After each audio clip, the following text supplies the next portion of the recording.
प्रिय भक्तगण, आज हम आपको एक कथा का श्रवण करा रहे हूं जो सुनने मात्र से आपके जीवन में सुख, संपत्ति और धन की वर्षा होगी। तो चलिए कथा को प्रारंभ करते हैं। एक समय की बात है जब भगवान शिव और मां पार्वती कैलाश पर्वत पर बैठते थे। उस पल भगवान शिव ने मां पार्वती से कहा, हे प्रियतमा, वह कौन सी शक्ति है जो धर्म, क्रिया, तपस्या और गुण से भी अधिक है? जवाब में मां पार्वती ने कहा, हे स्वामी, आप तो तीनों लोकों के अधिपति हैं। कृपया मुझे बताइए कि कौन सी शक्ति धर्म, क्रिया, तपस्या और गुण से भरी है। तब भगवान शिव ने उत्तर दिया, हे प्रियतमा, ध्यान से सुनो, मैं तुम्हें इसे विस्तार से समझाऊंगा। अगर आप यह कहानी सुन रहे हैं तो पूरा सुनिए। इस कथा को आधा अधूरा छोड़कर जाने की गलती मत करिएगा, क्योंकि इस पवित्र कथा को पूरा सुनने से मनचाहा फल की प्राप्ति होगी। इसलिए इस कथा को पूरा सुने। आप शिव भक्त हैं तो भोलेनाथ का अनादर न करें। राजा भोज एक नेक राजा था। उन्होंने अपने प्रजा को अपने बेटे की तरह प्यार दिया। उनके दरबार में बहुत सारे विद्वान लोग रहते थे। राजा हमेशा चापलूसों और दुष्ट लोगों से दूर रहते थे। लोग राजा भोज को भगवान मानते थे, उनकी तारीफें गाते थे। अपनी प्रजा के सुख और दुख को समझने के लिए राजा भोज रात को अपने भेष छुपा लेते थे और उनके घरों के आसपास घूमते रहते थे। इस तरीके से उन्हें अपने लोगों की खुशी और दुख का सही अंदाजा हो जाता था।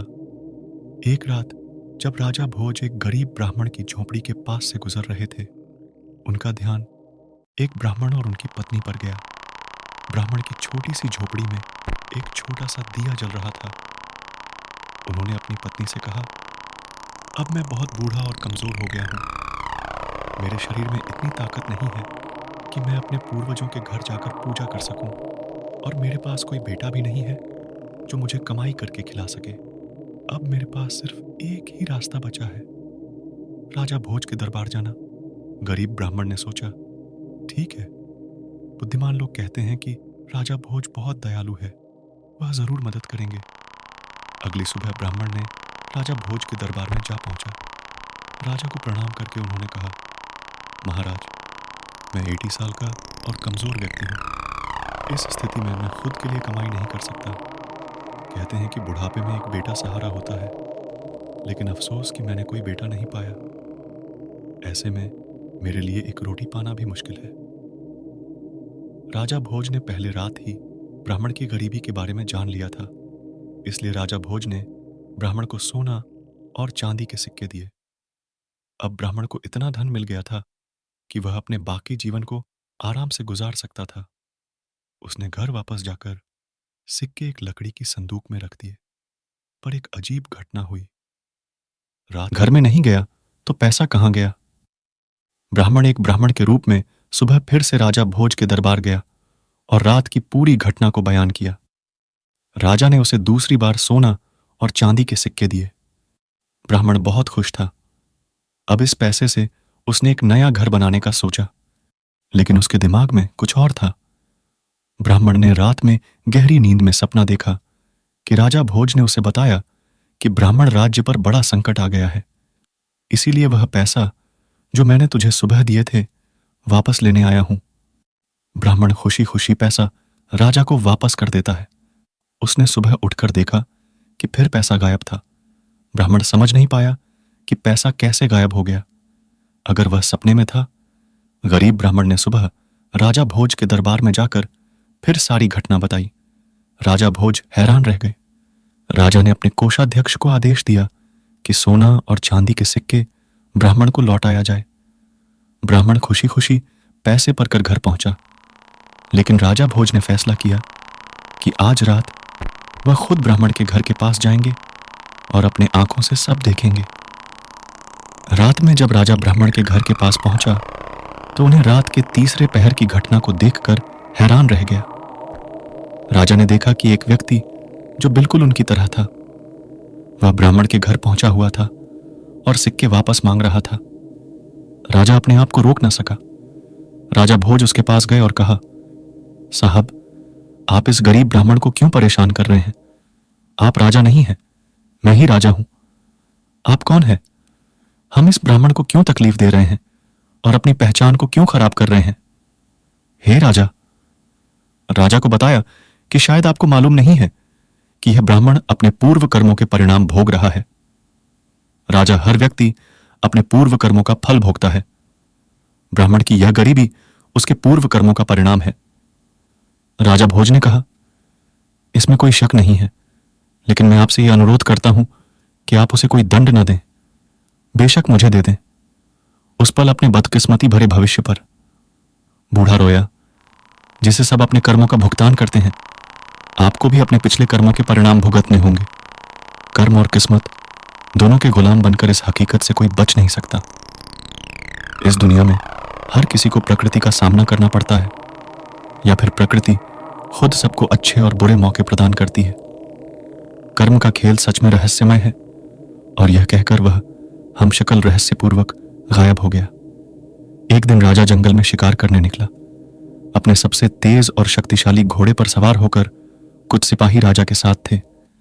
दिन भर शिकार ढूंढते हुए वे अपने राज्य की सीमा तक पहुंच गए। राज्य के सिपाही पीछे रह गए थे और उसी समय घोड़ा एक उच्च पहाड़ से कूद गया। राजा घोड़े से गिर गया और उसकी ताज भी गिर गई। जब राजा होश में आया तो उसने देखा कि उसको एक पड़ोसी राजा के सिपाहियों की निगरानी में रखा गया है। घर में नहीं गया तो पैसा कहां गया? ब्राह्मण सिपाहियों ने पूछा, तुम कौन हो और यहां कैसे आए हो? राजा चुप रहा, कुछ भी जवाब नहीं दिया। इसमें सैनिक राजा को एक हमले वाले दुश्मन की तरह समझकर उसे पीटा और घायल किया। उसे शहर के बाहर एक खाली जगह पर फेंक दिया। उसी वक्त वहां से गुजर रहा था गंगू तेली, जो उसी साम्राज्य का निवासी था। उसका ध्यान राजा पर गया। उसने घायल राजा को उठाया और उसे अपने घर ले गया, क्योंकि राजा की किस्मत ने उसे गंगू तेली के घर जाना था। गंगू तेली ने राजा को देखते हुए समझा कि यह एक किस्मत के मारी गई व्यक्ति है, इसलिए उन्होंने उसे एक दुश्मन समझकर पीट दिया था। कुछ दिनों बाद राजा पूरी तरह से ठीक हो गया, लेकिन राजा को पता था कि उसके राज्य के राजा को इसके बारे में पता चलने पर वह उसे दुश्मन समझकर बंदी बना लेंगे। इसलिए राजा चुप रहे और गंगू तेली के साथ काम करने लगे। वहां के राजा ने उसे शहर में स्वीकार किया। गंगू तेली खुद राजा के साथ तेल बनाता था, लेकिन कोयले के बीच एक हीरा चमकता है और अंधेरे में भी चमक दिखाई देती है। गंगू तेली ने राजा के शरीर को देखकर सोचा, उसके भुजाएं, चौड़ सीना और चमकता हुआ माथा, उससे उसे लगता था कि उसका सेवक एक साधारण व्यक्ति नहीं था जो गंगू की दया का बोझ उतारना चाहता था। इसलिए पूरी तरह से स्वस्थ होने के बावजूद राजा ने अपना राज्य नहीं खोला। एक दिन जब राजा एक गाना गुनगुना रहे थे, वह गांव वाले जो तेल लेने आए थे, उन्होंने राजा का गाना सुना। राजा की मधुर आवाज ने सभी के दिलों को खुश किया। जब राजा सबके साथ गाना गाया और सभी संगीत का आनंद ले रहे थे, तो उस देश के राजा को भी संगीत का बड़ा शौक था। उनकी राजकुमारी भी संगीत सीख रही थी। उस राज्य के राजा के दरबार में गाना और नृत्य होता था और गायकों को उचित इनाम दिए जाते थे। उस राज्य के राजा के दरबार में एक बड़ा संगीत समारोह था। सबसे अच्छा संगीतकार ध्यान से चुने गए थे, लेकिन गंगू तेली को किसी भी तरीके से नहीं चुना गया। उसने अपने नौकर राजा भोज को तैयार किया और समय पर राजा भोज अपने संगीतकार गंगू तेली के साथ दरबार में पहुंच गए। राजा भोज साधारण वस्त्र में थे, लेकिन उनके शरीर से राजावादी तेज बहा रहा था। दरबार में खुशी और उत्साह था। महान गायक अपने गाने गा रहे थे, लेकिन उस राजा की बेटी वसुंधरा अब भी सबसे अच्छे गायक की तलाश में थी। अंत में एक कोने में बैठकर गंगू तेली ने राजा भोज ने दरबार में गाना गाने के लिए इशारा किया। जैसे ही राजा भोज खड़े हुए, सभी लोगों अपने हाथ जोड़कर उनका सत्कार किया। उन्होंने भी राजा, राजकुमारी और बाकी सबको प्रणाम किया। वह स्टेज की तरफ बढ़े। राजा भोज ने खुद को एक सेवक के रूप में पेश किया और गाना शुरू किया। दरबार के हर व्यक्ति को संगीत के जादू में डाल दिया गया। सभी तरफ से तालियों का शोर उठने लगा। रानी चीख कर कहने लगी, शानदार गायक, सबसे अच्छा गायक। और पहली बार एक खुली सभा में राजा और दरबारियों को ऐसा लग रहा था कि राजकुमारी ऐसे चिल्ला रही है जैसे कि संगीत का एक जादू से रानी को घेर लिया है। वह खड़ी हो गई और फिर से चिल्लाने लगी, ये मेरा गायक है, यह सबसे अच्छा संगीतकार है, यही संगीतकार है। राजा को यकीन नहीं हो रहा था कि रानी ऐसे तरीके से एक आम आदमी को मान लेगी। उस सभा में अपने आप को मान लेना रानी की जिंदगी और विजयी व्यक्ति का अर्थ था। राजा ने रानी को कहा कि यह ठीक नहीं है कि तुम बिना इसके वंश को जाने तुम इसे नहीं मांग सकती, क्योंकि तुम एक आम लड़की नहीं हो, इस राज्य की राजकुमारी हो। राजकुमारी ने कहा, पिताजी, यह एक आम व्यक्ति नहीं है, यह तो एक कुशल राजकुमार बन सकता है। क्षमतावान राजकुमार की परीक्षा लो और देखो। राजकुमारी वसुंधरा ने पूरा भरोसा के साथ जवाब दिया, ठीक है। राजकुमारी को लग रहा था कि वह किसी आम व्यक्ति से कम नहीं है। उस राजा के दरबार में विद्वानों की कमी नहीं थी। वहां 4 विद्वान व्यक्ति धर्म थे, कर्मदेव तपते और पुण्यदेव बैठे थे। दरबारियों से बोलते हुए राजा ने कहा, विद्वान, हम इस युवा व्यक्ति के गुणों के माध्यम से इसके बारे में जानेंगे। हमारे 4 विद्वान व्यक्ति इस युवा व्यक्ति से कुछ पूछेंगे। पहले उस राज्य ने विद्वान धर्मदेव से पूछा, कौन है इस आर्यवर्त में सबसे धार्मिक युवा? धर्मदेव ने जवाब दिया, आप तो बुद्धि का भंडार है, लेकिन मेरे देश के ज्ञान के हिसाब से सारे राज्य में राजकुमार भोज एक बहुत धार्मिक युवा है। जो नियम धार्मिकता में लिप्त है उसको सब अच्छे देवता की तरह पूजते हैं। उस राजा ने फिर अगला प्रश्न तपदेव से किया। उसे पूछते हैं कि कौन सा तपस्वी युवा उस धरती पर जो तुम्हें पसंद है? तपदेव ने जवाब दिया, धारा के राजा भोज ने कई योद्धाओं के बीच में लड़कर जीवन और मृत्यु का सामना आसानी से कर लिया है। मौत ऐसे वीर व्यक्ति को आसानी से छू नहीं सकती। फिर उस राजा के दरबार में कर्मदेव से तीसरा सवाल पूछा गया, क्या तुम मुझे बता सकते हो कि इस धरती पर किस व्यक्ति के कर्म अच्छे हैं?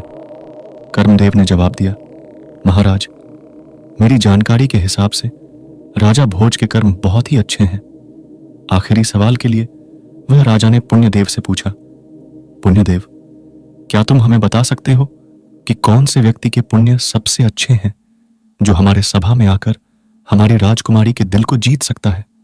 अपने कर्मों से महान पुण्यदेव ने स्पष्ट किया है, महाराज, इस धरती पर सबसे पुण्य व्यक्ति तो राजा भोज ही है। यह सुनकर अब पूरे दरबार चुपचाप हो गया था। जब सब यह सोच रहे थे कि इस युवा का क्या होगा, यह युवा शांत और गंभीर खड़ा था। राजा ने उससे पूछा, तुम्हें तो कला में माहिर होना चाहिए, लेकिन हमारे सभा के सदस्यों ने पहले ही अपना फैसला कर लिया है। हमारी बेटी ने तुम्हें दरबार में कैसे चुना? जैसे कि संगीत का एक जादू से रानी को घेर लिया है। वह खड़ी हो गई और फिर से चिल्लाने लगी, यह मेरा गायक है, यह सबसे अच्छा संगीतकार है, यही संगीतकार है। राजा को यकीन नहीं हो रहा था कि रानी ऐसे हमारी बेटी तो सिर्फ राजा भोज के प्रति अनुरागी है। हमारे विद्वानों के अनुसार राजा भोज धर्मानुसार तपस्या, उच्चार और गुणों में समाहित है। युवा ने कहा, नहीं महाराज, कृपया हमारी गुस्ताखी को माफ करें। एक शक्ति जो भोजन के गुणों से भी भरी है, जो महान व्यक्तियों को भी नियंत्रित करती है। उस राजा ने चीख कर कहा, तुम हमारे विद्वानों का अपमान कर रहे हो। क्या धर्मानुसार और गुणों से भरी शक्ति है? युवा को मालूम था सजा बुरी कर्मों के लिए होती है, अच्छे बोलने से नहीं, सत्य से फल मिलता है। युवा के शब्दों को सुनते ही सभा में हंसी गूंज उठी। इसका क्या मतलब है? उस राजा ने कहा, युवा ने सही कहा है महाराज, धर्मानुसार कर्मों, तपस्या और गुणों से बड़ी शक्ति है। क्या यह किस्मत और भाग्य? राजा भोज इन गुणों के साथ भी अभी भी ठोकर खा रहा है, लेकिन किस्मत बहुत शक्तिशाली है, कोई भी किस्मत से बच नहीं सकता। उस राजा ने पूछा, क्या तुम सच में राजकुमार भोज हो? जवान आदमी ने जवाब दिया, हाँ महाराज, मैं बिल्कुल राजा भोज हूं। आज यह सब किस्मत का खेल है कि आज मैंने आप सबके बीच में खड़ा हूं। आपके सिपाहियों ने मुझे एक चट्टान से गिराया था, लेकिन वह किस्मत का खेल था। गंगू तेली ने मेरी जान बचाई। मैंने उसे अपने मालिक के रूप में स्वीकार किया, बिना अपनी पहचान बताई। पूर्ण सभा खुशी से भर गए। राजा भोज का सबने आदर सत्कार किया और इसके साथ राजकुमारी वसुंधरा ने राजा भोज को एक विजय माला पहनाई और उनकी शादी सभी रीति रिवाजों के साथ की गई। राजा भोज की शादी बड़े धूमधाम से मनाई गई। इस समय उनका भी राजा भोज से खुश था। हर व्यक्ति ने सिर्फ एक चीज कही, राजा भोज कहाँ है और गंगू तेली कहाँ है। फिर भगवान शिव ने कहा, प्रिय, अब तुम्हें समझना चाहिए कि किस्मत धर्म, क्रिया, तपस्या और पुण्य से अधिक शक्तिशाली है। यह किस्मत का खेल है। यह कहकर भगवान शिव ने इस कहानी को समाप्त किया। इस वीडियो को बोलते समय कोई त्रुटि हो तो मैं क्षमा चाहती हूं। उम्मीद है आप सभी को यह वीडियो अच्छी लगी होगी। अगर आप शिव के सच्चे भक्त हैं तो चैनल को सब्सक्राइब और वीडियो को लाइक करके कमेंट में हर हर महादेव लिख दीजिए।